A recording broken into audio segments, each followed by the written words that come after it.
जल्द ही गिरफ्तार किया जाएगा, क्योंकि 2 टीमें रवाना कर दी गई हैं। कानपुर के रहने वाले, उत्तर प्रदेश के कानपुर के रहने वाले हैं और 2 टीमें राउंड अप करने के लिए वहां पहुंच चुकी हैं। चलिए बात अगली खबर की करते हैं। जयपुर को बम ब्लास्ट से दहलाने की एक बड़ी साजिश नाकाम हो गई है।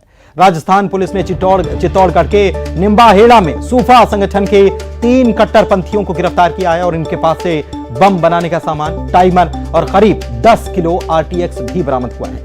गिरफ्तार आरोपियों का संबंध रतलाम से भी बताया जाता है। आरोपी रतलाम के हिंदू संगठन के 2 कार्यकर्ताओं की हत्या के भी आरोपी हैं, जो हाईकोर्ट से जमानत पर हैं। बताया जाता है कि शहर में सितंबर 2014 में हुए कपिल राठौर और पुखराज हत्याकांड में सैफुल्लाह और अक्टूबर 2017 में हुए तरुण साखला हत्याकांड में जुबैर और अल्तमश गिरफ्तार किए गए थे। ये सभी प्रतिबंधित संगठन अल सुफ़ा के सदस्य हैं और यह भी बताया जा रहा है कि संगठन की नींव रतलाम में ही रखी गई थी। इस मामले में रतलाम से भी 2 संदिग्धों को हिरासत में लिया गया है।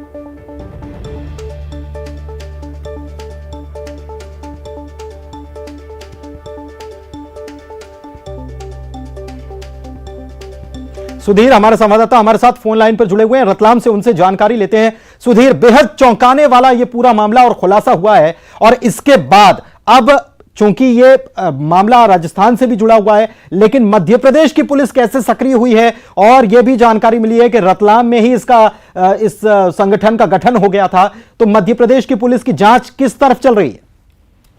देखिए, बड़ी बात यह है कि 2 संदिग्ध और पकड़ाए हैं बीती रात रतलाम में ही, जिसमें इमरान और आमीन 2 नाम सामने आए हैं। तो पुलिस, जो औद्योगिक थाना पुलिस है, वो अभी पहुंची है मोहन नगर में, जो कि इमरान नाम का शख्स जो पकड़ाया है, संदिग्ध पकड़ाया, उसके घर पे अभी दबिश दी जा रही है। यहाँ पे सर्चिंग हो रही है और खबर यही है कि घर को अब सील किया जाएगा। तो कुल मिला के बड़ा अपडेट मैं आपको दे रहा हूँ अभी कि मोहन नगर में पुलिस पहुंची है और यहाँ पर जो है कार्रवाई लगातार जारी है।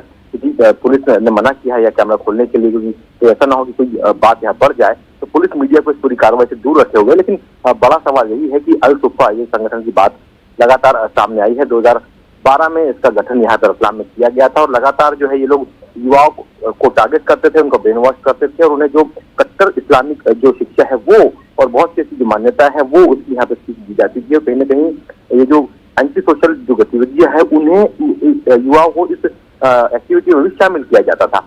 तो ये जो 3 आरोपी जो निम्बाहेड़ा में पकड़ा है वो भी रतलाम से संबंधित है और 2 जो संदिग्ध पकड़ाए हैं वो भी रतलाम से है और जो 3 बताते हैं और अलग जगह से पकड़े हैं।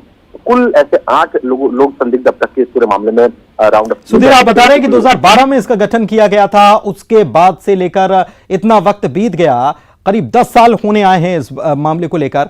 अल सुफ़ा नाम के इस संगठन की तरफ से मध्य प्रदेश में क्या कुछ और गतिविधियां की गई थी, ऐसी कुछ जानकारी पुलिस के पास है क्या?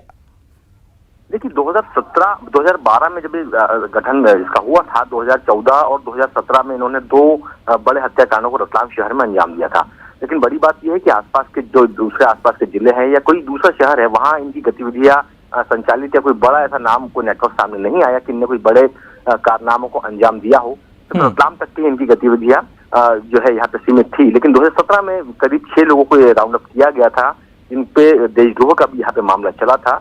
तो उसके बाद से लगातार ये जो पूरा संगठन था वो मुझे लगता है कि सुप्त अवस्था में था। लेकिन अंडरग्राउंड इनकी तैयारी, अंडरग्राउंड जो बातें होती है, जो मीटिंग्स होती है, वो लगातार चल रही थी। क्योंकि इसी का नतीजा है कि 2022 में अब जो है ये लोग विस्फोटक लेके जयपुर की ओर निकलते हैं। तो आप ये नहीं कह सकते कि इनकी तैयारी नहीं थी, तैयारी पूरी थी। लेकिन तैयारी क्या थी, इस ट्रैक के ऊपर अब रतलाम पुलिस चल रही है, आगे बढ़ रही है। रतलाम एसपी का बयान आया है कि हम इस पूरे ट्रैक को तलाशेंगे। एक ट्रैक तैयार किया जा रहा है कि आखिर कहां से विस्फोटक आया, कैसे इन लोगों तक पहुंचा, कैसे जयपुर ले जाया जा रहा था। तो अब जो है देशद्रोह जैसी धाराओं को भी यहाँ पे इस्तेमाल करेगी पुलिस और बड़ी सख्त कार्रवाई यहाँ पे करने का रतलाम एसपी ने भी बयान दिया है। चलिए, बहुत बहुत शुक्रिया आपका सुधीर इस तमाम जानकारी के लिए।